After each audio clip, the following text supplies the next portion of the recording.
MSLI T V, رہنمائی بدلتی دنیا کے لیے۔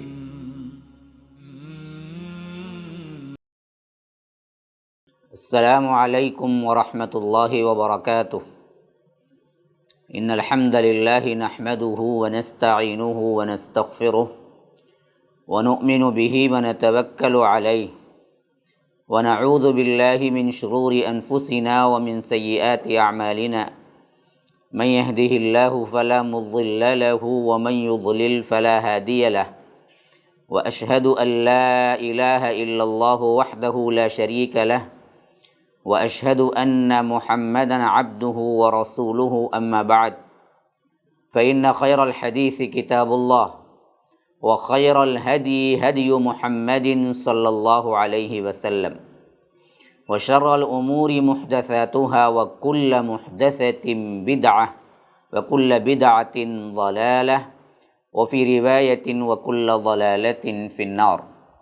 فأعوذ بالله السميع العليم من الشيطان الرجيم من همزه ونفثه ونفخه،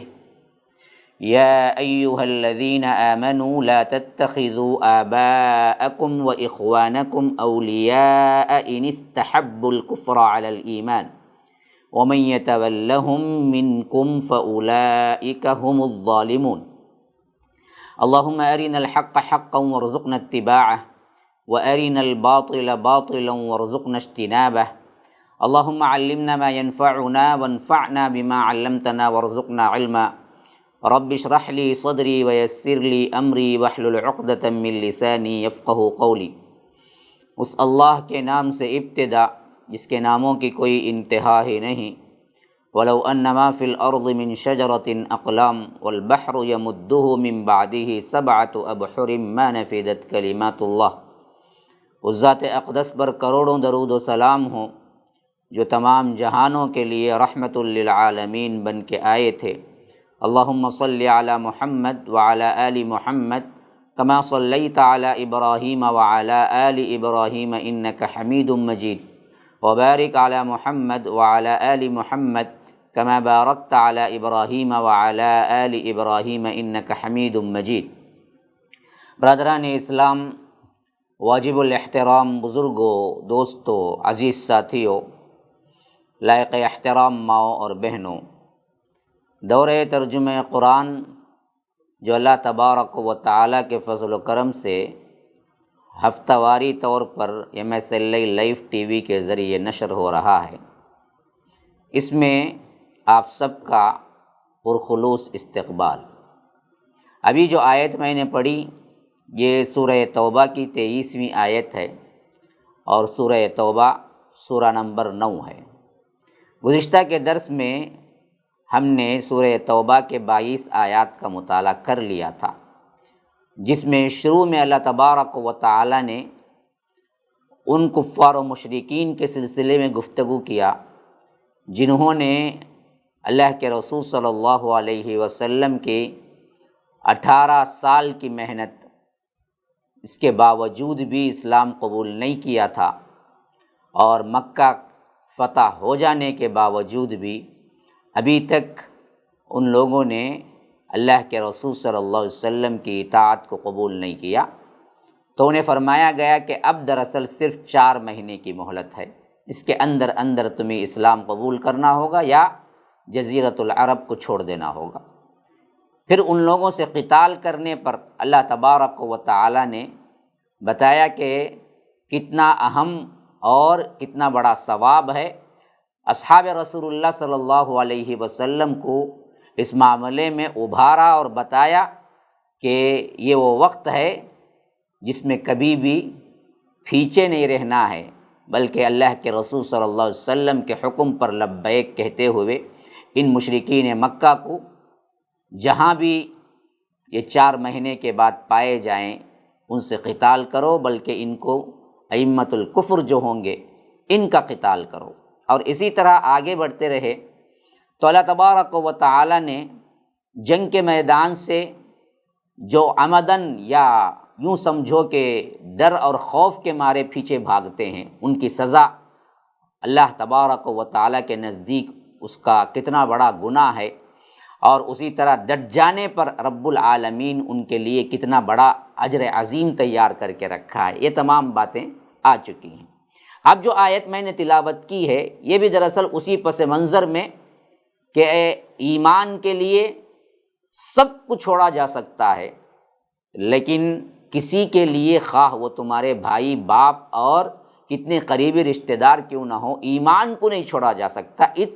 پختگی کے اندر آپ کا ایمان ہونا چاہیے۔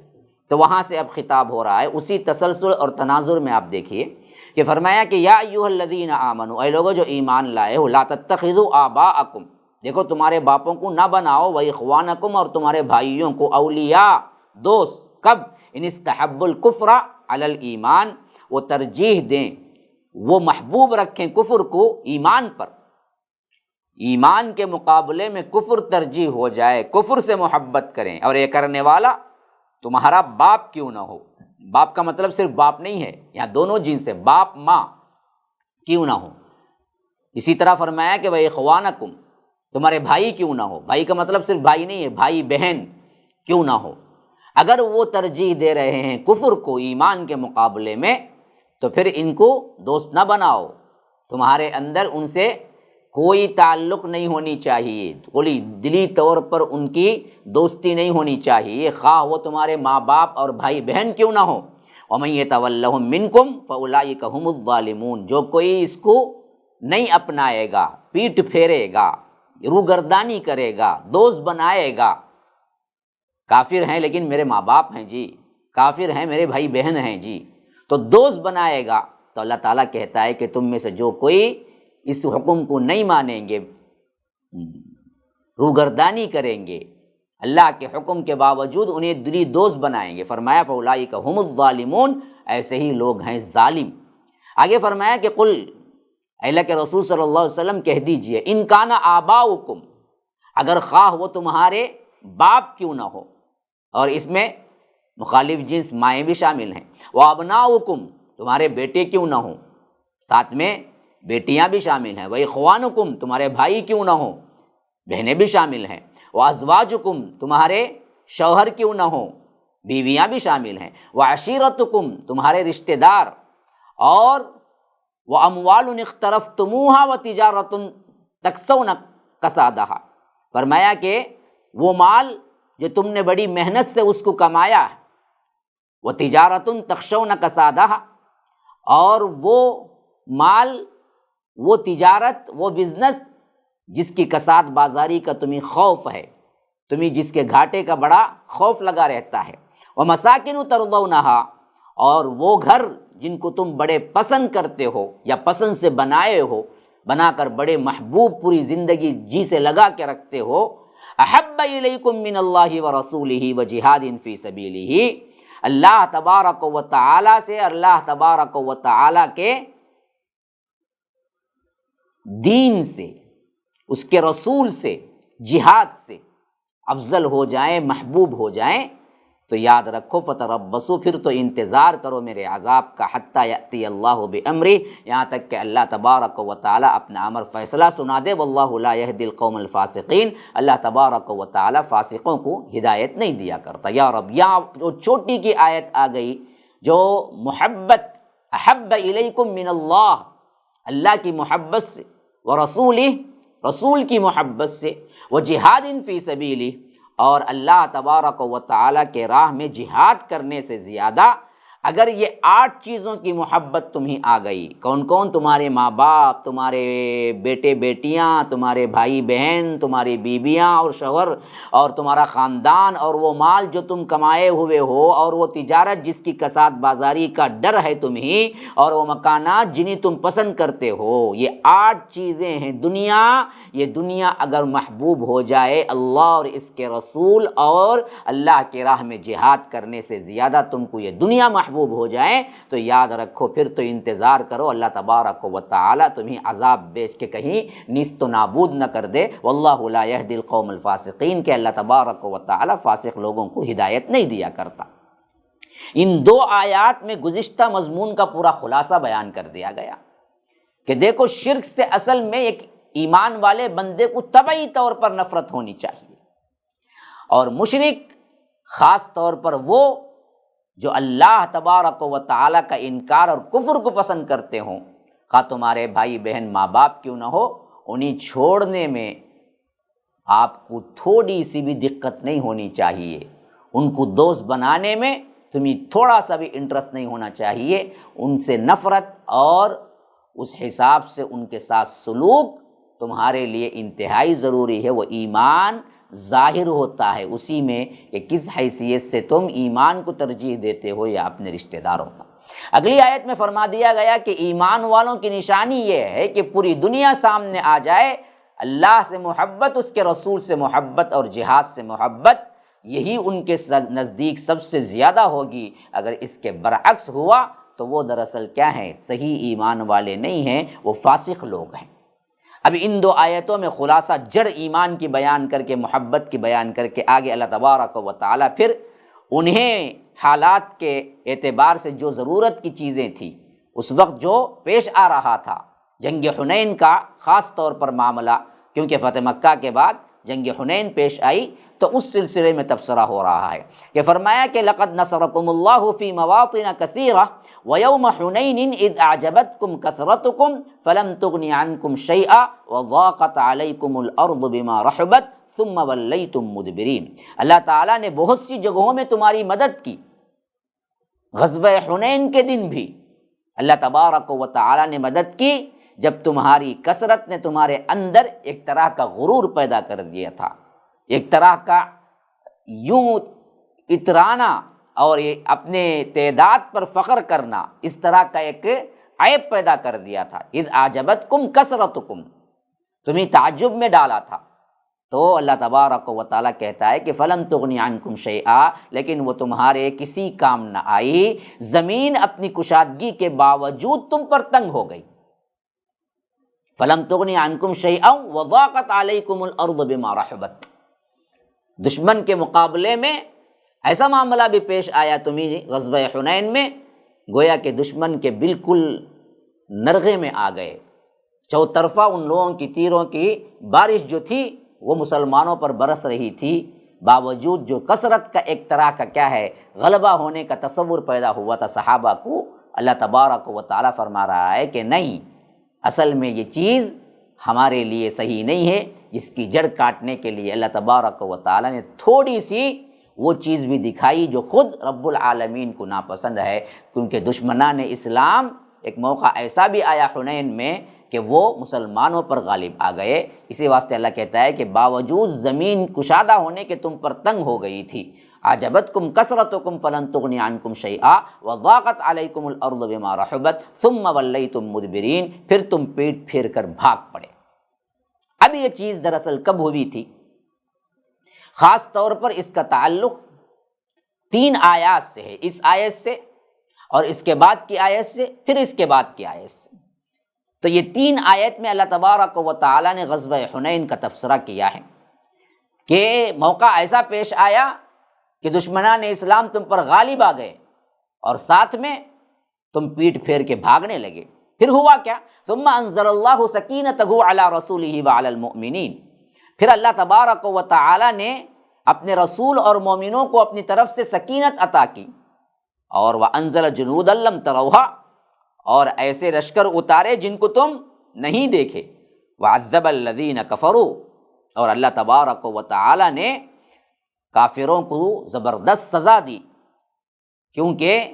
وذالک جزاء الکافرین، کافروں کے لیے ایسی ہی سزا مقرر ہے، ایسی ہی سزا ہم دیا کرتے ہیں۔ پھر فرمایا کہ ثم یتوب اللہ من بعد ذلک علی من یشاء، پھر اس کے بعد اللہ جس کی طرف چاہتا ہے اپنی توجہ فرماتا ہے، واللہ غفور الرحیم، کہ اللہ تبارک و تعالی بڑا مغفرت کرنے والا، رحم کرنے والا ہے۔ یہ 3 آیات میں غزوہ حنین کا جو مختصر ترین تبصرہ یہاں پر ہوا ہے، اس کو پس منظر میں آپ دیکھ لیں کہ اللہ کے رسول صلی اللہ علیہ وسلم فتح مکہ کے بعد جو 20 رمضان المبارک کو پیش آیا 8 ہجری میں، اس کے بالکل کچھ ہی دن بعد شوال 8 ہجری میں وادی حنین، جو کہ طائف کے درمیان واقع ہے، یہ ایک وادی کا نام ہے حنین، جہاں قبیلہ رہتا تھا حوازن، اور اس علاقے کے کچھ دوسرے مشرکین بھی رہتے تھے جنہوں نے تیاری کی اللہ کے رسول صلی اللہ علیہ وسلم سے جنگ کرنے کی، اور اللہ کے رسول صلی اللہ علیہ وسلم کو معلوم ہو گیا۔ تو جس طرح اللہ کے رسول صلی اللہ علیہ وسلم غزوہ بدر میں مشرکین عرب کے دلوں میں مسلمانوں کا رعب بٹھا دیا تھا، اور اسی طرح اس کے بعد بھی اللہ کے رسول صلی اللہ علیہ وسلم مسلسل طور پر قریش کے ساتھ جنگ کرتے رہے اور مسلمانوں کی ایک دھاک بیٹھ گئی، لیکن ان سب میں معاملہ یہ تھا کہ رسول اور اس کے صحابہ صلی اللہ علیہ وسلم رضوان اللہ علیہم اجمعین کی تعداد ہمیشہ مقابلتاً جو لشکر ہے اس سے بہت کم ہوا کرتی تھی، لیکن یہ پہلی مرتبہ تھا جس میں اللہ کے رسول صلی اللہ علیہ وسلم کے لشکر کی تعداد 12,000 تھی۔ 10,000 فتح مکہ کے موقع پر تھے، اور مکہ فتح ہونے کے بعد خود وہاں اسلام قبول کرنے والے 2,000 تھے، جو کل ملا کر حنین کی طرف لشکر جو گیا تھا وہ 12,000 کا لشکر تھا۔ اور یہ 12,000 کا لشکر جو تھا نا، اس حیثیت سے بعض نوجوان، بعض جو ابھی اسلام قبول کیے تھے، ان کے دلوں میں یہ بات آئی کہ جب ہم کمزور تھے، ایسے وقت میں یہ اللہ تبارک و تعالیٰ نے ہمیں شکست نہیں دی تھی، ہم فتح یاب ہوئے، تو بعض وہ صحابہ جو ابھی اسلام قبول کیے تھے، ان کے دلوں میں یہ بات آئی کہ جب ہم کم تھے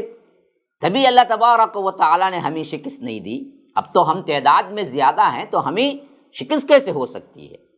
یہ اصل میں کیا ہوتا ہے، انسان ہونے کے ناطے کبھی کبھی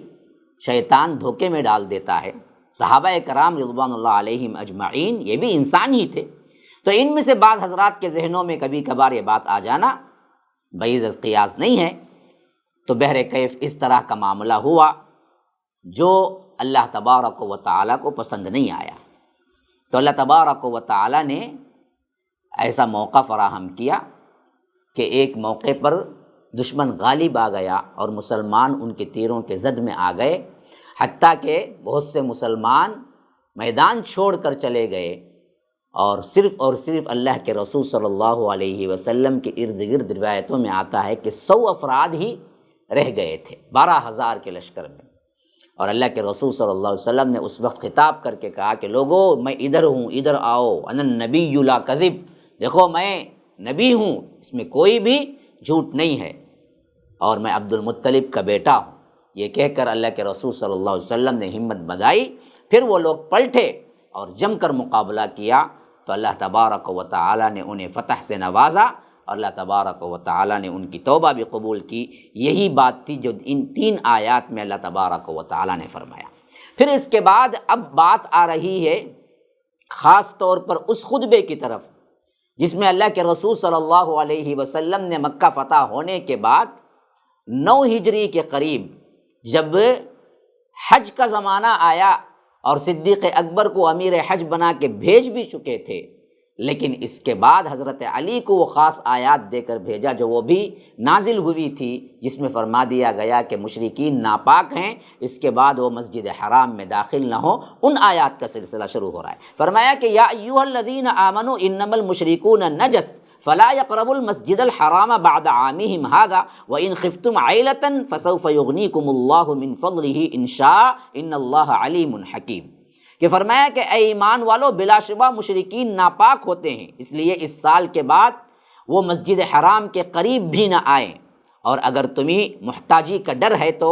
اللہ تبارک و تعالی اپنے فضل و کرم سے بہت جلد ہی تمہیں دولت مند بنا دے گا، غنی کر دے گا، بے شک اللہ خوب سننے والا اور خوب جاننے والا، خوب حکمتوں والا ہے۔ یہ آیت بھی دراصل 9 ہجری میں نازل ہوئی، جب اللہ تعالیٰ نے مسلمانوں کو حکم دیا کہ وہ مشرکین کو مسجد حرام میں داخل ہونے سے روک دیں۔ اور یہ بات اس واسطے ہوئی کہ جب مکہ اللہ کے رسول صلی اللہ علیہ وسلم کے زیر قیادت آ گیا 8 میں، اب یہ 9 کا ایک حج ایسا تھا جس میں اللہ کے رسول خود تو شریک نہیں ہوئے تھے، صدیق اکبر کو بھیجا تھا، اور بعد میں جب یہ آیت نازل ہو گئی تو اللہ کے رسول صلی اللہ علیہ وسلم نے حضرت علی کے ہاتھوں ان آیات کے ساتھ اعلان کرنے کے لیے بھیج دیا کہ دیکھو اب اعلان ہو جائے کہ آج کے بعد کوئی مشرک کعبۃ اللہ میں داخل نہیں ہوگا، اور وہاں ننگا طواف نہیں ہوگا، جو کہ ان لوگوں نے یہ بدعتیں ایجاد کر لی تھی۔ اور یہاں پر مشرکین کو ناپاک بھی بتلا دیا گیا اس حیثیت سے کہ وہ روحانی طور پر شرک اور نجاست میں ملوث ہیں۔ بدنی اعتبار سے اگر مشرک چھو جائے تو وہ ناپاک نہیں ہے، اصل میں وہ مراد نہیں تھا، اصل ان کی وہ روحانی کیفیت جو کہ شرک کے طور پر ان کے دلوں میں بسی ہوئی تھی، اس حیثیت سے اللہ تبارک و تعالیٰ نے فرمایا کہ اب تم مسجد حرام میں داخل نہیں ہو سکتے، تم ناپاک ہو۔ اور ساتھ میں یہ فرمایا کہ وَإِنْ خِفْتُمْ عَيْلَةً فَسَوْفَ يُغْنِيكُمُ اللَّهُ مِنْ فَضْلِهِ إِنْ شَاءَ، اگر تمہیں مفلسی کا ڈر ہے تو عن قریب اللہ تمہیں غنی کر دے گا۔ یہ بات کیوں آئی؟ یہ بات اس واسطے آئی کہ بعض لوگوں کے دلوں میں یہ بات آئی کہ اگر مشرکین مکہ یا اطراف و اکناف کے لوگ حج کے لیے نہیں آئیں گے تو جو ہمارا بہت بڑا تجارتی میلہ جیسا لگتا ہے، بہت بڑی تجارت ہوتی ہے پورے سال کی، اس میں تو بہت کمی آ جائے گی۔ لوگوں کو کیا ہے، صرف مسلمانوں کو ہی کیا ہے داخلہ ملے، پھر تو عرب کے جو اطراف و اکناف سے لوگ آتے ہیں، جو اتنی بڑی تجارت ہوتی ہے، وہ تو رک جائے گی۔ تو اللہ نے کہا کہ نہیں، بلکہ اور بڑھے گی، اللہ اس کو اور پھیلائے گا۔ صرف یہاں پر یہ بات نہیں ہے کہ حج کے ایام کی تجارت میں کمی ہوگی، حج کے ایام کے تجارت میں اور زیادہ بڑھوتری بھی ہوگی، اور اس کے ساتھ ساتھ تمہیں مختلف قسم کے ٹیکس، مختلف قسم کے اللہ تبارک و تعالیٰ نے جو عزت دے گا، اس حیثیت سے تمہیں جو اللہ تبارک و تعالیٰ ان پر جو جزیہ عائد ہوگا وہ سب کچھ تمہارے ہی پاس آنے والا ہے۔ تم مفلسی کا ڈر اختیار نہ کرو، اللہ تعالیٰ بہت جلد تمہیں غنی بھی کر دے گا۔ اللہ تبارک و تعالیٰ علم رکھنے والا، حکمت رکھنے والا ہے۔ اب اس کے بعد خاص طور پر رخ وہاں ہو رہا ہے کہ اب تک کا جو معاملہ تھا وہ مشرکین عرب سے قتال کا اور کفار سے قتال کا تھا، اور اسی تسلسل سے مدینہ کے اندر جو قومیں آباد تھی اور جنہوں نے ہتھیار اٹھائے ان سے قتال کا تھا۔ لیکن اب یہ عمومی بات تھی کہ اہل کتاب سے بھی قتال ضروری ہو چکا تھا، کیونکہ یہ وہ زمانہ تھا جس میں اللہ کے رسول صلی اللہ علیہ وسلم کو یہ بات پہنچائی گئی کہ روم کا جو بادشاہ ہرقل ہے وہ بہت بڑا لشکر لے کے مسلمانوں پر حملے کے لیے تیاری کر رہا ہے۔ ایسی حالت میں مسلمانوں کے لیے ضروری تھا کہ اب اس کا جواب دیں، تو اس حیثیت سے اللہ تبارک و تعالی مسلمانوں کو ابھار رہا ہے اور بتا رہا ہے کہ اب اہل کتاب سے جہاد بھی بہت زیادہ اہمیت اختیار کر چکا ہے، بلکہ یہ تمہارے لیے فرض ہو چکا ہے۔ فرمایا کہ قاتل الذین لا یؤمنون باللہ ولا بالیوم الآخر ولا یحرمون ما حرم اللہ ورسولہ ولا یدینون دین الحق من الذین اوتوا الکتاب حتی یعطوا الجزیۃ عن ید وہم صاغرون، کہ فرمایا کہ تم قتال کیوں نہیں کرتے، ان اہل کتاب سے جنگ کیوں نہیں کرتے؟ کرو جنگ ان سے جو نہ اللہ پر ایمان رکھتے ہیں، نہ آخرت کے دن پر ایمان رکھتے ہیں، نہ جس چیز کو اللہ نے اور اس کے رسول نے حرام کیا ہے اس کو وہ حرام سمجھتے ہیں، نہ دین حق کو قبول کرتے ہیں، یہاں تک کہ وہ ذلیل و خوار ہوتے ہوئے اپنے ہاتھ سے جزیہ دے دیں۔ دیکھیے وہاں فرمایا فسوف یغنیکم، یہ چھوٹے موٹے نقصان سے نہ ڈرو، مشرکین حرم کے اندر نہیں آئیں گے اس کے بعد، اور اس سے جو نقصان ہوگا اگر تمہیں مفلسی کا ڈر ہے تو اللہ بہت جلد غنی کر دے گا۔ اور یہاں اس آیت میں اشارہ دے رہا ہے کہ دیکھو اہل کتاب سے لڑو، یہ وہ لوگ ہیں جو اللہ پر ایمان رکھتے ہیں، نہ اس کے رسول پر ایمان رکھتے ہیں، نہ اللہ تبارک و تعالیٰ نے جس کو حرام کیا ہے اس کو حرام سمجھتے ہیں، نہ دین حق کو قبول کرتے ہیں۔ اگر ان سے لڑو گے تو اب ان کے ساتھ اگر وہ سلامتی کے ساتھ مسلم کنٹری کے اندر رہنا چاہیں گے تو پھر ان پر جزیہ عائد ہوگا، یا تو اسلام قبول کرو یا تو جزیہ دو۔ تو اس جزیے کے تحت اللہ تبارک و تعالیٰ تمہارے لیے بہت بڑا مال اور بہت بڑا سرمایہ کا بندوبست کر دیتا ہے۔ تو یہی اللہ نے فرمایا کہ فسوف یغنیکم، اور یہاں فرما رہا ہے کہ یہ اس حد تک تم قتال کرو کہ یہ جزیہ دینے پر آمادہ ہو جائیں اور چھوٹے بن کر رہیں، ان یدعوا وہم صاغرون، کہ ایسے ہو جائیں کہ ذلیل و خوار ہو کر وہ جزیہ دینے پر آمادہ ہو جائیں۔ پھر فرمایا کہ وقالت الیہود عزیر ابن اللہ وقالت النصارى المسیح ابن اللہ ذلک قولهم بافواہہم یضاہئون قول الذین کفروا من قبل قاتلہم اللہ انا یؤفکون، تاکہ قتال میں مضبوطی آئے۔ یہ نہیں کہ کیا ہے بس کہہ دیا گیا کر دیا گیا، نہیں، بالشعور قتال کرو۔ کیوں کرنا ہے ان سے؟ ان بدبختوں کا عقیدہ اتنا خراب ہے کہ ان سے قتال کرنا تم پر ضروری ہے، کیونکہ یہودی اللہ کا بیٹا بنائے ہوئے ہیں حضرت عزیر کو، وہ لوگ کہتے ہیں کہ عزیر اللہ کے بیٹے ہیں۔ وقالت النصارى، اور نصارہ کہتے ہیں کہ مسیح ابن اللہ، عیسیٰ اللہ کے بیٹے ہیں۔ اللہ کہتا ہے کہ ذالک قولہم بافواہہم، یہ ان کے منہوں کی باتیں ہیں، یہ ان کی اپنی کیا ہے، اٹکل پچو بات ہے، جس سے کوئی بھی کیا ہے صحیح طور پر ثابت نہیں ہے۔ نہ اللہ نے عزیر کو بیٹا بنایا، نہ اللہ نے مسیح کو بیٹا بنایا۔ یہ سب منہ کی بکواس ہے جو ان لوگوں کے قول کی مشابہت اختیار کرتے ہیں جنہوں نے ان سے پہلے کفر کیا تھا۔ ذالک قولہم بافواہہم یضاہئون قول الذین کفروا من قبل،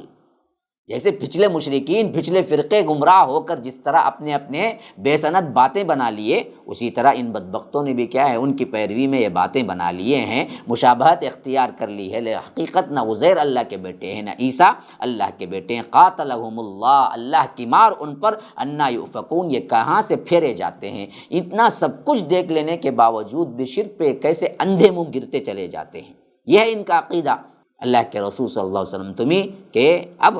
قتال کے لیے ان سے نکلو، خصوصیت کے ساتھ اہل کتاب سے۔ اور ان لوگوں کا معاملہ اتنا بگڑ چکا ہے مذہبی اعتبار سے، پہلا تو وہ بتا دیا تھا جس میں فرمایا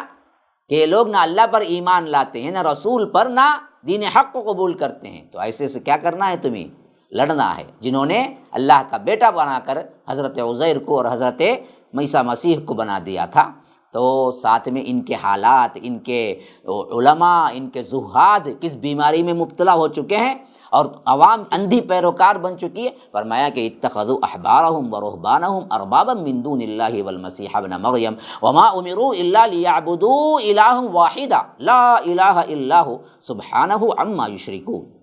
فرمایا کہ ان لوگوں نے اپنے عالموں اور اپنے عابدوں کو اللہ کے بجائے معبود بنا لیا ہے۔ کن کو؟ احبار اور رہبان کو۔ احبار حبر کی جمع ہے۔ فرمایا کہ انہوں نے اپنے عالموں کو اور اپنے عابدوں کو، جسے ہم آج کہہ سکتے ہیں کہ عالم اور عابد، جیسے ہم کہتے ہیں کہ علماء اور صوفیہ، یہ فلاں، یہ کہتے ہیں نا جی، انہی لوگوں کو کیا کر لیا؟ ان لوگوں نے اللہ کا معبود بنا دیا، اللہ کو چھوڑ کر انہی کو خدا بنا لیا۔ اور مسیح ابن مریم کو بھی کھل کے ان لوگوں نے تو کہا کہ اللہ کا بیٹا ہے، لیکن آج کے مسلمان بھی اس میں کم نہیں ہیں۔ انہوں نے بھی کیا کیا؟ نور من نور اللہ سے ایسے ایسے الفاظ نکالے اور ایسے ایسے دعوے کیے کہ اللہ کے نور سے ہی محمد الرسول اللہ کا نور بنا۔ بظاہر سیدھا ڈائریکٹ اللہ کا بیٹا نہیں کہا، لیکن چوری چھپے وہ دروازے کھول لیے آج کے مسلمان بھی۔ تو فرمایا کہ انہوں نے اپنے عالموں اور عابدوں کو اللہ کے بجائے معبود بنا لیا، اور مسیح ابن مریم کو بھی، حالانکہ انہیں تو صرف ایک اللہ کی عبادت کا حکم دیا گیا تھا، لیکن ان بدبختوں نے اس کو بالکل ہی چھوڑ دیا۔ یہی حالت مسلمانوں کی بھی ہوئی۔ جس رسول نے اپنی ایڑی چوٹی کا زور لگایا، ایک اللہ کی عبادت پر پوری زندگی قربان کیا، اسی کے لیے جنگیں ہوئی، لیکن انہی کی امت نے ان کے لیے کیا کیا؟ شرک کے دروازے کھولے اور انہی الہیت پہ بٹھا دیا، اور اپنے علماء اور اپنے صوفیہ کو اس حد تک انہیں کیا ہے چھوٹ دے دی کہ ان کو معبود بنا لیا۔ اچھا، معبود بنانے کا مطلب کیا ہے وہ بھی سمجھ لیجئے، آیت کو مکمل کر لیتا ہوں میں، کہ فرمایا کہ وما امروا الا لیعبدوا الہا واحدا، حالانکہ انہیں تو حکم دیا گیا تھا کہ صرف ایک اللہ کی عبادت کرو، اس کے علاوہ لا الہ الا ہو، کوئی معبود نہیں ہے، اور سبحانہ عما یشرکون، وہ جو کچھ بھی شرک کر رہے ہیں اللہ اس سے پاک ہے۔ یہ آیت جب اتری، عدی ابن حاتم نے، حاتم تائی کے جو بیٹے تھے عدی ابن حاتم، انہوں نے خاص طور پر پوچھا، ترمذی وغیرہ کی روایت میں موجود ہے کہ اللہ کے رسول، ہم نے کب اللہ کو چھوڑ کر علماء اور رہبان کی عبادت کی، جسے اللہ کہتا ہے کہ ان لوگوں نے معبود بنا لیا؟ تو اللہ کے رسول صلی اللہ علیہ وسلم نے بڑا پیارا جواب دیا کہ وہ لوگ جو حلال کرتے تھے اس کو تم حلال نہیں مانتے تھے؟ کہا کہ یہ تو کرتے تھے۔ وہ لوگ جو حرام بولتے تھے اس کو تم حرام نہیں مان لیتے تھے؟ ہاں یہ تو ہم کرتے تھے۔ تو اللہ کے رسول نے فرمایا یہی تو رب بنانا ہے۔ تمہارے علماء اور تمہارے مشائخ جو کہہ دیں بلا دلیل کے، جو بھی ان کی زبان سے نکل جائے، اللہ کے رسول کی حدیث بھی سامنے آ جائے، تو آج ہم کہتے ہیں کہ نہیں بھائی ہم حنفی ہیں، ہم مالکی ہیں، ہم فلاں ہیں، ہم نقشبندی ہیں، ہمارے پیر ہیں، انہوں نے جو کہہ دیا، یہی حالت ان کی بھی تھی، جب اللہ تبارک و تعالیٰ نے فرمایا کہ ان سے جنگ کرو۔ یہ وہ لوگ ہیں جنہوں نے اپنے عقیدے کو بگاڑ لیا، اپنے علماء اور اپنے عابدوں کو انہوں نے معبود بنا لیا۔ معبود بنانا ڈائریکٹ سجدہ کرنا نہیں ہے، وہ بھی ہماری امت میں آ چکا ہے۔ بعض مرید اپنے پیروں کو باقاعدہ سجدہ کرتے ہوئے بھی ہم دیکھتے ہیں، جاؤ یوٹیوب میں اٹھا کے دیکھ لو، مزاروں پہ کیا کچھ تماشے کر رہے ہیں۔ لیکن اس کے باوجود بھی جو اہم ترین ایک بڑا طبقہ ہے وہ تو کہتے ہیں کہ ہم تو کیا ہیں، حضرت جی ہیں، جی پھر مانتے ہیں، لیکن ماننا یہ کہ بلا دلیل کے ان کے قول کو اللہ کے قول جیسا، ان کے حکم کو اللہ کے حکم جیسا، اللہ کے رسول صلی اللہ علیہ وسلم کی اتباع جیسا تم اپنے مشائخ اور علماء کی کرو گے تو یاد رکھو یہ بھی رب بنانا ہے جو بالکل صحیح احادیث سے ثابت ہے۔ تو اسی لیے اللہ نے فرمایا کہ یہ لوگ اتخذوا احبارہم و رہبانہم اربابا من دون اللہ، کہ یہ وہ لوگ ہیں جنہوں نے اپنے علماء اور اپنے عابدوں کو اللہ بنا لیا، اللہ تبارک و تعالیٰ کو چھوڑ کر معبود بنا لیا، وہی عبادتیں کرنے لگے۔ حالانکہ عبادت وہ سجدہ وغیرہ تو نہیں کرتے تھے، لیکن عبادت یہ ہے کہ وہ جو بھی کہہ دے شریعت میں وہی حرف آخر، جیسے رسول کے لیے ماننا تھا ویسے ان بدبختوں نے مشائخ اور علماء کو بنا لیا۔ پھر فرمایا کہ یریدون ان یطفئوا نور اللہ بافواہہم ویأبی اللہ الا ان یتم نورہ ولو کرہ الکافرون۔ اللہ کے نور کو وہ اپنی پھونکوں سے بجھانا چاہتے ہیں، یعنی دین اسلام کو، اور اللہ اپنے نور کو بہرحال پورا کرنا چاہتا ہے۔ ویأبی اللہ، اللہ انکار کرتا ہے کہ الا ان یتم نورہ، کہ اس کا نور مکمل ہو، ولو کرہ الکافرون، کے کافروں کو کتنا ہی ناگوار کیوں نہ ہو۔ یعنی اس تمام سے یہ یہودی مشرکین، یہ دوسرے لوگ اہل کتاب، ان لوگوں نے کیا کیا؟ اپنے جھوٹے اقوال، باطل مناظروں کے ذریعے اللہ کے آخری دین، دین اسلام کی تکذیب کرتے بھی ہیں، اور لوگوں کو یہ ایسے طور پر باور کراتے ہیں کہ یہ اللہ کا دین نہیں، محمد صلی اللہ علیہ وسلم آخری نبی نہیں۔ ان کی مثال کیا ہے؟ ایسی ہی ہے جیسے اس آدمی کی ہے جو آفتاب یا چاند کی روشنی کو اپنی پھونکوں سے ختم کرنا چاہتا ہے۔ تیرے پھونک کے مقابلے میں چاند اور سورج کی روشنی اتنی زیادہ ہے کہ تیری پھونک کا اثر تو صرف 1 میل بھی اوپر نہیں پہنچے گا۔ تو ایسے ہی یہ چاند اور سورج کی طرح کا چمکتا ہوا اسلام کو تمہارے ان گندے تدبیروں سے تم سمجھتے ہو کہ مٹا دو گے۔ اللہ کہتا ہے یہ ہونے والا نہیں ہے۔ اللہ نے ارادہ کر لیا ہے کہ یہ نور مکمل ہو جائے، اسی لیے اللہ کے رسول نے فرمایا کہ یہ روشنی پھیلے گی یہاں تک کہ ایک ایک خیمہ، ایک ایک گھر، ایک ایک فرد تک پہنچے گی، اس وقت تک قیامت قائم نہیں ہوگی۔ تم کتنی بھی کوشش کر لو، اللہ تبارک و تعالیٰ کا فیصلہ یہی ہے کہ یہ روشنی، یہ اسلام ہر جگہ پہنچے۔ تو تم کون ہو؟ فانوس بن کے جس کی حفاظت ہوا کرے، وہ شمع کیا بجھے جسے روشن خدا کرے۔ فانوس کو، چراغ کو اگر ڈر ہے تو ہوا سے ہے کہ ہوا آ کے بجھائے گی۔ اللہ ہوا کو حکم دے دے کہ فانوس کی حفاظت کرو، چراغ کی حفاظت کرو، تو پھر اسے بجھائے گا کون؟ یہی حالت اس دین کو رب العالمین نے کیا ہے تمام عالم میں پورا کرنے کا، اس کی روشنی کو پورا کرنے کا اعلان کر دیا۔ تو پھر ان بدبختوں کی چالوں سے ہمیں کیا ڈرنا چاہیے؟ اور ان لوگوں کی بڑی سے بڑی چال، اللہ کہتا ہے یہ ایک پھونک ہے بس۔ آفتاب و مہتاب کے سامنے تم پھونکو گے تو کچھ نہیں ہوگا، بلکہ الٹا اگر اس میں تھوک ہو تو وہ تمہارے اوپر ہی آ کر گندا کرے گا تم کو بعینی ہی۔ اسی طرح اس اسلام کی مضبوطی کے مقابلے میں تمہاری کوئی بڑی سے بڑی چالیں، خواہ وہ امریکہ ہو، خواہ وہ برطانیہ ہو، خواہ وہ کوئی اور ہو، خواہ وہ کوئی اور ہو، خواہ وہ حکومتیں ہوں، تم کچھ بھی کر لو، یاد رکھو یہ اسلام نہ مٹے گا، نہ مٹنے کے لیے آیا ہے۔ اس کا اتمام ہونا ابھی باقی ہے، جب تک کہ خیمے خیمے گھر گھر نہیں پہنچ جائے گا، یہ دراصل یہاں سے نہیں مٹے گا۔ اور جب تک یہ رہے گا تب تک ہی انسان رہیں گے۔ جب یہاں سے دین اسلام اٹھ جائے گا تو پھر تو کیا ہے، کوئی خواہ وہ مسلمان ہو یا غیر مسلم، کوئی اس دنیا میں باقی نہیں رہے گا، اللہ قیامت قائم کر دے گا۔ تو فرمایا کہ هو الذی ارسل رسولہ بالہدی ودین الحق لیظہرہ علی الدین کلہ ولو کرہ المشرکون۔ وہ اللہ کی ذات جس نے اپنے رسول کو ہدایت اور دین حق دے کر بھیجا ہے تاکہ اسے دنیا کے تمام ادیان پر غالب کرے، اگرچہ مشرکین کو کتنا ہی ناگوار کیوں نہ ہو، وہ کتنا ہی نہ چاہیں۔ ہم نے یہ طے کر دیا ہے کہ اس نور کو اتمام کر کے چھوڑیں گے، اور جس رسول کو ہم نے ہدایت کے لیے دین حق دے کر بھیجا، ارسل رسولہ بالہدا، ہدایت کے ساتھ ہم نے ان کو بھیجا، اور ساتھ میں دین حق پوری زندگی گزارنے کا نمونہ دے کر بھیجا۔ اس واسطے نہیں کہ چند سال رہ جائے اور غائب ہو جائے، چند دشمنان اسلام آئے اس کو نیست و نابود کر دیں، نہ نہ نہ، اللہ کہتا ہے کہ ہرگز بھی نہیں، بلکہ یہ اتمام ہو کر رہے گا، لیظہرہ علی الدین کلہ، اتمام ہی نہیں ہے بلکہ تمام دینوں پر غالب آئے گا، ولو کرہ المشرکون، مشرکوں کو کتنا ہی ناگوار کیوں نہ ہو۔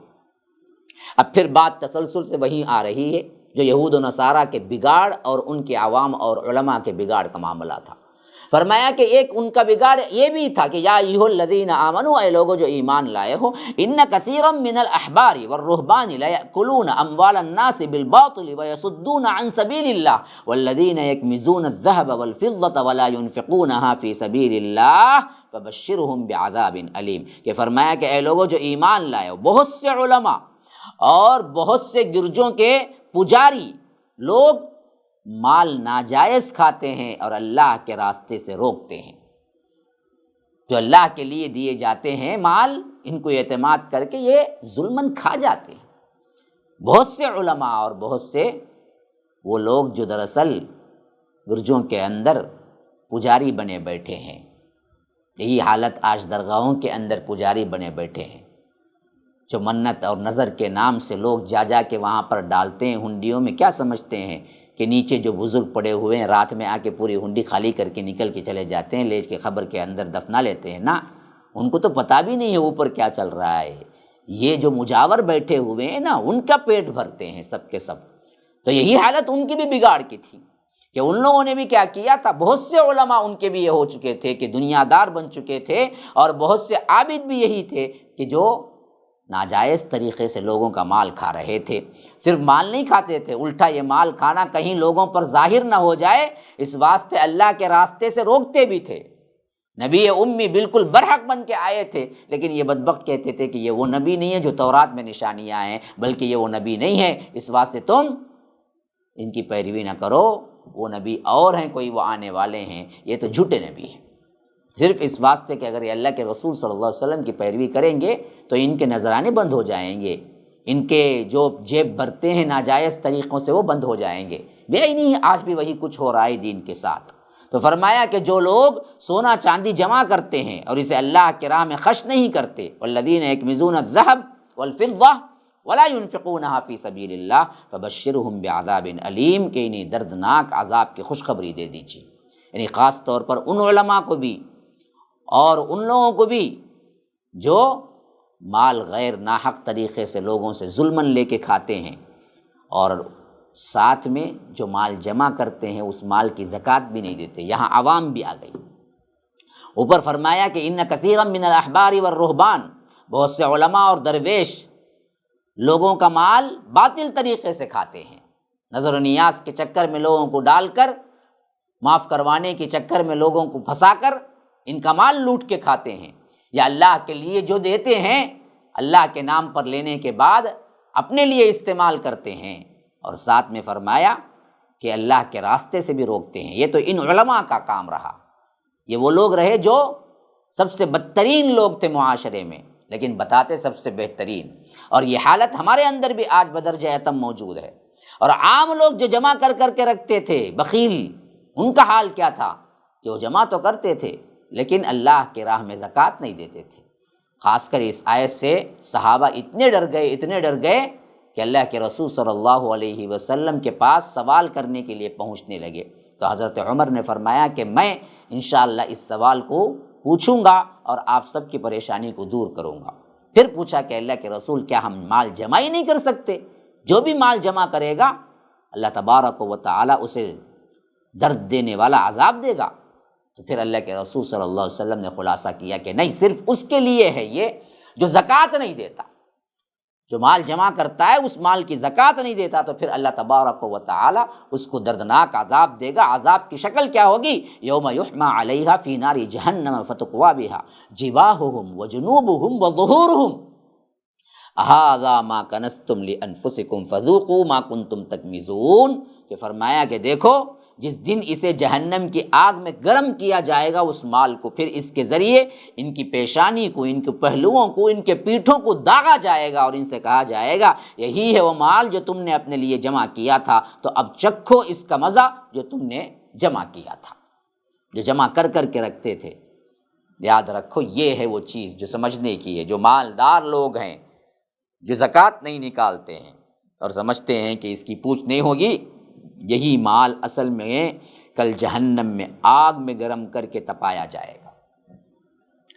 وہ گرم انگار بن جائے گا، تو پھر الگ سے داغا جائے گا۔ ایک تو جہنم کا عذاب ہے ہی، لیکن فتقوا بہا جباہہم، پھر اس کو داغا جائے گا اس کے پیشانیوں میں، وجنوبہم ان کے پہلوؤں میں، وظہورہم ان کے پیٹھوں میں، اور کہا جائے گا ھذا ما کنزتم لانفسکم، یہی ہے مال جو تم اپنے لیے جمع کر کر کے سمجھتے تھے کہ ہم کیا ہیں، بڑے بڑے مالدار ہیں، لیکن آج اس مال کا مزہ چکھو کہ اب وہ خزانہ جو تم نے جمع کیا ہے اب تمہیں کیا ہے عذاب کی شکل میں دیا جائے گا۔ پھر اسی بگڑے ہوئے عقائد کی طرف بات آ رہی ہے۔ یہود و نصارہ کے بگڑے ہوئے عقائد ادھر بیان کیا، لیکن یہاں سے بات مشرکین مکہ کے اندر کی جو بگڑے ہوئے عقائد تھے اس بارے میں بھی بات ہو رہی ہے۔ فرمایا کہ ان عدت الشہور عند اللہ 12 شہرا فی کتاب اللہ یوم خلق السماوات والارض منها 4 حرم ذلک الدین القیم فلا تظلموا فیہن انفسکم وقاتلوا المشرکین کافۃ کما یقاتلونکم کافۃ واعلموا ان اللہ مع المتقین، کہ دیکھو جس دن اللہ تبارک و تعالیٰ نے آسمانوں اور زمین کو پیدا کیا اسی دن سے اللہ کے نزدیک اس کتاب میں مہینوں کی تعداد 12 ہے، اور ان میں سے 4 حرمت والے مہینے ہیں، اور یہی صحیح دین ہے، بس تم اس کے بارے میں ان کے بارے میں اپنے آپ پر ظلم نہ کرو اور تم مشرکوں سے اکٹھے ہو کر جنگ کرو جیسے وہ تم سے اکٹھے ہو کر جنگ کرتے ہیں، اور جان لو کہ اللہ بے شک تقوی والوں کے ساتھ ہے۔ یعنی فرما رہا ہے کہ اللہ تبارک و تعالیٰ کے سب سے اہم ترین بات جو ان کے اندر بگاڑ ہوا تھا وہ کیا تھا کہ مہینوں کے اندر یہ لوگ اپنے طور پر زیادتیاں کرتے تھے، اونچ نیچ کرتے تھے، کسی مہینے کو کسی حرام مہینے سے ملاتے تھے، کسی حلال مہینے کو کسی حرام سے بنا لیا اور کسی حرام کو کسی حلال سے کر لیا۔ اس طرح یہ اپنے لحاظ سے مہینوں کی ترتیب کو بدلتے تھے، جو کہ یہ بہت بڑی ایک عقائد کی کمزوری اور ایک عقائد کی بات تھی، جو کہ ان کے لحاظ سے اس کے لیے وہ سمجھتے تھے کہ معمولی بات ہے، اللہ کے نزدیک یہ عقیدے کا معاملہ تھا۔ اسی لیے فرمایا کہ دیکھو اللہ نے جب اس کائنات کو بنایا اسی وقت سے کتاب میں یہ بات لکھ دی کہ سال کے 12 مہینے ہوں گے، یوم خلق السماوات والارض منہا 4 حرم، اور ان 12 مہینوں میں 4 مہینے جو 3 مہینے مسلسل آتے ہیں، ذی القعدہ، ذی الحج، محرم، اور 1 مہینہ درمیان میں آتا ہے رجب، یہ 4 مہینے اصل میں محترم ہیں۔ 3 مہینوں میں تو حج ہوتا ہے، اور یہ 1 مہینہ جو ہے رجب کا، اس میں عمرہ ہوتا ہے مخصوص طور پر اس زمانے کے لحاظ سے، جس کو اللہ نے بھی کیا کیا، محترم مہینے بنایا، اور فرما رہا ہے کہ اللہ تبارک و تعالیٰ یہ محترم مہینے آج سے نہیں ہیں بلکہ اللہ نے جب دنیا کائنات کو بنایا اسی دن سے محترم ہے۔ تو اس کے احترام میں سب سے اہم ترین چیز کیا ہے، فلا تظلموا فیہن انفسکم، ایک دوسرے پر ظلم نہ کرو۔ اور اس طرح جنہوں نے اس عقیدے کو، اس معاملے کو بگاڑا، وقاتلوا المشرکین کافہ، تم سب کے سب مل کر ان سے قتال کرو، جیسے یہ بھی باطل کے اندر رہتے ہوئے متحد ہو کے مسلمانوں کے خلاف کارروائیاں کرتے ہیں۔ وَاعْلَمُوا أَنَّ اللَّهَ مَعَ الْمُتَّقِينَ، کہ جان لو کہ اللہ تبارک و تعالی متقی ان کے ساتھ ہے، متقی لوگوں کے ساتھ ہے۔ انہوں نے کیا غلطی کی وہ اس آیت میں آ رہا ہے، انما النسیء زیادۃ فی الکفر یضل به الذین کفروا یحلونہ عاما ویحرمونہ عاما لیواطئوا عدۃ ما حرم اللہ فیحلوا ما حرم اللہ زین لهم سوء اعمالهم واللہ لا یہدی القوم الکافرین، کہ فرمایا کہ بے شک نسی، مہینوں کا آگے پیچھے کرنا کفر میں زیادتی ہے۔ انما النسیء زیادۃ فی الکفر، ہاں یہ دراصل کفر ہے ان کا، جو رب نے اوپر فرمایا کہ ان عدت الشہور، اللہ کے نزدیک 12 مہینے ہیں سال کے، یہ مقرر ہو گئے کائنات کے بناتے وقت، اور ان میں 4 مہینے محترم ہیں۔ ان میں انہوں نے کفر جو کیا وہ کیا تھا، وہ تھا نسی۔ نسی کا مطلب کیا ہے، مہینوں کا آگے پیچھے کر دینا۔ ہاں، اس کے ذریعے کافروں کو گمراہ کیا جاتا ہے۔ زیادۃ فی الکفر یضل بہ الذین کفروا، ان لوگوں نے کیا کیا، اس کے ذریعے سے کافروں کو گمراہ کیا اور زیادہ آگے بڑھا کفر میں، اور وہ لوگ کسی خاص مہینے کو اس کے سال ایک سال حلال بنا لیتے ہیں اور دوسرے سال اسی کو حرام بنا لیتے ہیں، تاکہ اللہ نے جو مہینے حرام کیے ہیں ان کی تعداد میں موافقت کر لیں، اور اللہ نے جو مہینے حرام بنائے ہیں انہیں حلال بنا لیں۔ ان کے برے اعمال ان کے لیے خوشنما بنا دیے گئے ہیں، اور اللہ کافروں کو ہدایت نہیں دیتا۔ یعنی مسئلہ یہ تھا کہ ان لوگوں نے یہ جو حرام مہینے تھے، 3 مہینے ایک ساتھ آتے تھے، اور ان کے فطرت کے اندر خونخواری،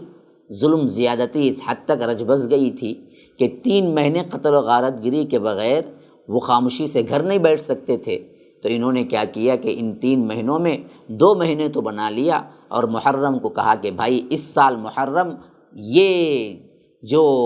ذی الحج ہے اس کے بعد جو آنے والا محرم ہے وہ نہیں ہے، بلکہ یہ کیا ہے، سفر ہے، پھر اس کے بعد ہم اگلے سال جب آئے گا تب ہم اس کو تبدیل کر لیں گے، اس وقت محرم بنا لیں گے۔ اس طرح مہینوں کے اندر الٹ پھیر کر کے حلال کو حرام بناتے تھے، حرام کو حلال بناتے تھے، جبکہ یہ حلال حرام بنانے کا اختیار صرف اور صرف اللہ تبارک و تعالیٰ کے ہیں۔ تو اللہ تعالیٰ کہتا ہے کہ یہی چیز تھی جس کی وجہ سے یہ کفر میں اور زیادہ آگے چلے گئے، اور اس حیثیت سے یہ لوگ مار دھاڑ، قتل، غارت گیری، ایک دوسرے پر ظلم کرنے کے راستے کو اور زیادہ آسانی کے ساتھ اس کے اندر حملہ کرتے تھے، اور اس حیثیت سے کفر بھی کرتے تھے، ساتھ ظلم بھی کرتے تھے، جبکہ ان کو فرمایا گیا کہ ان مہینوں کے اندر ظلم نہ کرو، تو یہ ظالم لوگ اور زیادہ ظلم کرنے لگے۔ تو اللہ تبارک و تعالی فرماتا ہے کہ یہ سب کرنا ان کے لیے شیطان نے گویا کہ خوبصورت بنا دیا۔ ایک تو ظلم کر رہے ہیں، حرام مہینوں کو توڑ رہے ہیں، قتل و غارت گری کر رہے ہیں، پھر بھی احساس نہیں، سمجھتے ہیں کہ اچھا کام کر رہے ہیں۔ جیسے آج کے بھی کیا ہیں، بہت سے وہ لوگ جو کہ ظلم و زیادتی ان کی گھٹی میں پڑ گئی، ظلم و زیادتی کر کے خوش ہوتے ہیں۔ کئی لوگ وہ خاموش نہیں بیٹھ سکتے، اذیت دے کے خوش ہوتے ہیں۔ تو یہ حالت کیا ہے، زین لہم سوء اعمالہم، ان کے لیے ان کے اعمال خوبصورت بنا دیے گئے۔ واللہ لا یہدی القوم الکافرین، کہ اللہ تبارک و تعالی کافر قوم کو ہدایت نہیں دیا کرتا۔ پھر یہاں سے کیا ہے، وہ سبق خاص طور پر جو مضمون کے اعتبار سے اہم ترین ہے، توبے کا جو مضمون شروع ہوا تھا، قتال کرو جہاں قتال کی ضرورت ہے، مسلمانوں اس معاملے میں پیچھے نہ رہو، وہ مضمون بڑے شد و مت کے ساتھ آ رہا ہے، کیونکہ تبوک کے غزوے کا، جو کہ غزوہ تو نہیں ہوا ہے لیکن بہت بڑی جنگ کے لیے تیاری ہوئی تھی، اب اس کے لیے مسلمان تیار ہونا تھا، لیکن منافقوں کے لیے بہت بڑا چیلنج تھا، کیونکہ شدید ترین گرمی کا زمانہ تھا، اور مقابلہ 100-200 سے نہیں تھا، 2 لاکھ سے تھا۔ سب سے بڑی قوم جو تھی اس وقت کے روم، اس سے مقابلہ تھا۔ تو جو کمزور ایمان اور جہاد سے کنی کتراتے تھے، ان کے لیے تو یہ بہت بڑا آزمائش کا موقع تھا۔ یہ لوگ بدبخت خود بھی رک رہے تھے، دوسروں کو بھی روکنے کے لیے عجیب و غریب بہانے لا کے صحابہ اور عام مسلمانوں کے سامنے رکھ رہے تھے۔ تو اللہ تبارک و تعالی نے اس پر بڑی سخت گفتگو فرمائی ہے۔ یہاں سے وہ گفتگو شروع ہوئی، فرمایا کہ یا ایھا الذین آمنوا ما لکم اذا قیل لکم انفروا فی سبیل اللہ ثاقلتم الی الارض ارضیتم بالحیاۃ الدنیا من الآخرہ فما متاع الحیاۃ الدنیا فی الآخرۃ الا قلیل، کہ فرمایا کہ اے ایمان والو، تمہیں کیا ہو گیا ہے جب تم سے کہا جاتا ہے کہ اللہ کی راہ میں جہاد کے لیے نکلو تو تم بھاری ہو کر زمین سے لگے جاتے ہو، ثاقلتم من الارض، تم کیا ہے بیٹھ جاتے ہو، نکلنے کے لیے تیار نہیں ہوتے ہو۔ اور بظاہر خطاب یا ایھا الذین آمنو کا ہے، لیکن یہاں پر اصل میں تنبیہ ان منافقین کو ہے جو بھیس بدل کر ایمان والوں میں شامل ہوئے، کیونکہ الگ سے اللہ نے ان پر جب بھی تنبیہ کی ہے یا ایھا المنافقون وہاں استعمال نہیں کیا ہے، وہاں یا ایھا الذین آمنو کے خطاب کے ساتھ کی تنبیہ کی، تاکہ وہ پہچان لیے جائیں اچھی طرح کہ اگر یہ ایمان والے ہونے کے باوجود یہ صفات والے لوگ ہیں تو وہ اصل میں منافق ہیں۔ تو یہاں پر صحابہ پر نہیں ہے، صحابہ تو ہمیشہ اپنی جان نچھاور کرنے کے لیے تیار ہوتے تھے۔ یہ ان منافقین سے خطاب ہے جو ہیلے بہانے کر رہے تھے۔ تو اللہ نے فرمایا کہ تم جہاد کے لیے جب بھی نکلنے کا اعلان ہوتا ہے، کہا جاتا ہے، تو تمہاری حالت یہ ہوتی ہے کہ تم زمین سے چمٹ جاتے ہو۔ آخر کیا وجہ ہے؟ رضیتم بالحیات الدنیا من الآخرہ، کیا تم آخرت کے بدلے دنیا کی زندگی پر راضی ہو گئے ہو؟ اگر ایسی بات ہے کہ آخرت کے مقابلے میں دنیاوی زندگی کا فائدہ ہی بہت تمہیں لگ رہا ہے، تو یاد رکھو الا قلیل، بہت تھوڑا فائدہ ہے، تم بہت بڑے گھاٹے میں ہو۔ تم سمجھتے ہو کہ دنیا مل گئی، دنیا میں لمبی زندگی مل گئی تو بہت بڑا کیا ہے، ہمارا زندگی مکمل ہو جائے گی، بہت بڑی کیا ہے، ہمیں مزہ مل جائے گا، ہمارے لحاظ سے کیا ہے، ہمیں آرام مل جائے گا۔ ارے بدبختوں، کل زندگی بھی مل جائے، آخرت کے مقابلے میں تو کچھ بھی نہیں ہے۔ تو اس واسطے عقل مندی یہ ہے کہ جب اللہ کی طرف سے حکم آئے، رسول تمہیں بلائیں کہ آؤ جہاد کو، تو اس زندگی کو چھوڑو، آخرت کی زندگی کے لیے لپکو، کیونکہ وہ لامنتہائی لامنتہائی لامنتہائی زندگی ہے۔ پھر فرمایا کہ الا تنفروا يعذبكم عذابا الیما ويستبدل قوما غیرکم ولا تضرونه شیئا واللہ علی کل شیء قدیر۔ دیکھو، اگر تم اتنا کہنے کے باوجود بھی جہاد کے لیے نہیں نکلو گے تو اللہ تمہیں دردناک عذاب دے گا اور تمہارے علاوہ کسی اور قوم کو لے آئے گا اور تم لوگ اسے کچھ بھی نقصان نہیں پہنچا سکو گے۔ اللہ ہر چیز پر قادر ہے۔ اے منافقو، تم ہی آ کر مقابلہ کر کے ہی اس اسلام کی بلندی ہونا ضروری نہیں ہے۔ تمہیں کہا جا رہا ہے کہ تمہارے لیے اچھا کیا ہے۔ اگر تم نہیں نکلو گے تو اللہ تمہیں شدید ترین عذاب دے گا، یعذبکم عذابا الیما ویستبدل قوما غیرکم، اور اللہ تمہیں مٹا کے دوسری ایسی قوم کو لے آئے گا جو تمہارے علاوہ ہوں گے، ان کے اندر جہاد اور جانثاری کا جذبہ بہت آگے ہوگا، اور تم کچھ بھی ان کا بگاڑ نہیں سکتے، کچھ نقصان نہیں پہنچا سکتے۔ اللہ یہ کرنے پر بالکل بھی قادر ہے۔ پھر اسی طرح فرمایا کہ الا تنصروه فقد نصرہ اللہ اذ اخرجہ الذین کفروا ثانی اثنین اذ ہما فی الغار اذ یقول لصاحبہ لا تحزن ان اللہ معنا فانزل اللہ سکینتہ علیہ وایدہ بجنود لم تروها وجعل کلمۃ الذین کفروا السفلی وکلمۃ اللہ ہی العلیٰ واللہ عزیز حکیم۔ اگر تم مدد نہیں کرو گے تو یاد رکھو تمہاری مدد کا اللہ محتاج نہیں ہے۔ الا تنصروہ فقد نصرہ اللہ، اللہ تبارک و تعالی خود مدد کرے گا۔ تمہارے اجسام کی اور تمہارے طاقت کی اللہ کو ضرورت نہیں ہے۔ تم رسول اللہ صلی اللہ علیہ وسلم کی مدد نہیں کرو گے تو کوئی فرق نہیں پڑتا۔ اللہ نے ان کی مدد اس وقت بھی کی جب کافروں نے انہیں نکال دیا تھا، یعنی اس رات کو جب ہجرت کی رات کہتے ہیں، ہاں، جہاں سے وہ بالکل تنہا صدیق اکبر کو لے کے نکلے تھے، وہ وقت بھی یاد کرو جب تم پورے کے پورے دشمن تھے۔ ایسے وقت میں بھی تو اللہ ہی نے مدد کی تھی جب کافروں نے انہیں نکال دیا تھا، اور وہ دو میں سے ایک تھے، یعنی دو ہی افراد تھے، ایک صدیق اکبر تھے، ایک اللہ کے رسول صلی اللہ علیہ وسلم تھے۔ اذ ہما فی الغار، جبکہ وہ دونوں غار میں تھے، اذ یقول لصاحبہ لا تحزن ان اللہ معنا، اور وقت بھی یاد کرو جب وہ صدیق اکبر کو اپنے صاحب کو کہہ رہے تھے،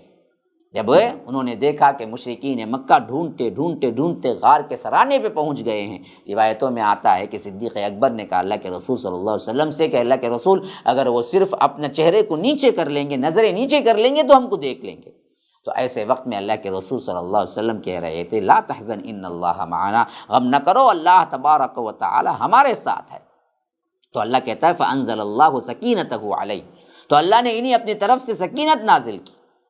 اور لشکروں کو اتارا، لشکروں کے ذریعے ان کی قوت کو مضبوط کیا جسے تم لوگوں نے نہیں دیکھا، اور کافروں کی بات کو نیچا کر دکھایا، باوجود پوری کوشش کہ وہ اللہ کے رسول کو پکڑ نہیں پائے، ڈھونڈ نہیں پائے، اور اللہ کی بات اوپر ہوئی۔ وکلمۃ اللہ ہی العلیٰ، اللہ کا جو فرمان ہے وہی اصل میں ہو کر رہنے والا ہے۔ اللہ تبارک و تعالیٰ نے طے کر لیا تھا اس دن تنہا ہونے کے باوجود بھی اللہ کے رسول تک یہ دشمن نہیں پہنچیں گے تو نہیں پہنچے۔ اللہ زبردست اور بڑی حکمتوں والا ہے، واللہ عزیز حکیم، بڑا زبردست بھی ہے اور ساتھ میں حکمت والا بھی ہے۔ تو اللہ تعالیٰ یہاں پہ رہا ہے کہ دیکھو ہجرت کی رات میں اللہ تعالیٰ نے جیسے اپنے رسول کو محفوظ رکھا، ابھی بھی محفوظ رکھنے پر قادر ہے۔ یہ تمہارے لیے آپشن ہے کہ تم اس نیکی میں شامل ہو اور ثواب کما لو۔ اگر تم سمجھتے ہو کہ تمہاری مدد نہ کرنے پر اللہ کا دین مٹ جائے گا تو یاد رکھو یہ تمہاری خام خیالی ہے۔ اللہ تبارک و تعالیٰ کو تمہارے اپنے لحاظ سے جو کچھ بھی تم کرتے ہو مدد کی کوئی ضرورت نہیں ہے۔ پھر فرمایا کہ انفروا خفافا وثقالا وجاہدوا باموالکم وانفسکم فی سبیل اللہ ذالکم خیر لکم ان کنتم تعلمون۔ دیکھو نکلو اللہ کی راہ میں، خواہ تم خفافا وثقالا، ہلکے ہو یا بوجھل ہو، جیسے بھی ہو، مسلمانوں راہ جہاد میں نکلو، تب بھی جب بھاری ہو، تب بھی جب تم ہلکے ہو، یعنی بڑھاپے کی منزل پہ پہنچ گئے ہو، تب بھی جب جوانی کی منزل پہ ہو، تب بھی نکلو اللہ کے راہ میں، اور اپنا مال و دولت، اپنی جان کو اللہ تبارک و تعالیٰ کے جہاد میں لگاؤ۔ جان مال ہر ذریعہ استعمال کرو، اللہ کے راہ میں جہاد کرو۔ اگر تمہارے پاس کچھ علم ہے تو جان لو، یہی تمہارے لیے بہتر ہے۔ ہاں، اصل چیز تو اسی میں تمہارے لیے زندگی ہے۔ ذالکم خیر لکم ان کنتم تعلمون، یہی اصل میں تمہارے لیے خیر ہے اگر تم جانتے ہو۔ لو کان عرضا قریبا وسفرا قاصدا لاتبعوک ولکن بعدت علیہم الشقہ وسیحلفون باللہ لو استطعنا لخرجنا معکم یہلکون انفسہم واللہ یعلم انہم لکاذبون۔ فرمایا کہ دیکھو، یہ دراصل ان منافقین کی طرف اشارہ ہو رہا ہے کہ فرمایا کہ اگر کوئی فوری فائدہ ہوتا اور سفر مختصر ہوتا تو یہ منافقین جو آپ کے پیچھے اب نہیں آنے کے لیے کر رہے ہیں آپ کے پیچھے ہو لیتے، لیکن ان کے لیے مسافت لمبی اور کٹھن ہو گئی، اور اللہ کی قسم کھا کے کہیں گے یہ کہ اگر ہمارے لیے ممکن ہوتا تو ہم ساتھ ضرور نکلتے۔ یہ خود اپنی ہلاکت کا سامان کر رہے ہیں، اور اللہ جانتا ہے وہ لوگ بالکل بھی جھوٹے ہیں۔ یعنی یہ منافقین کی چال تھی۔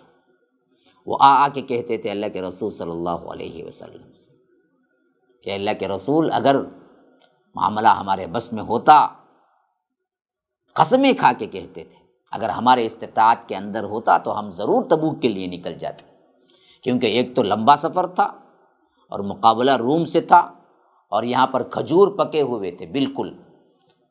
تین طرح کے کیا ہیں ان کے شوق دنیا کے تھے، اس کو چھوڑ کے نکلنا ہی نہیں چاہتے تھے، لیکن یہ دراصل بدبخت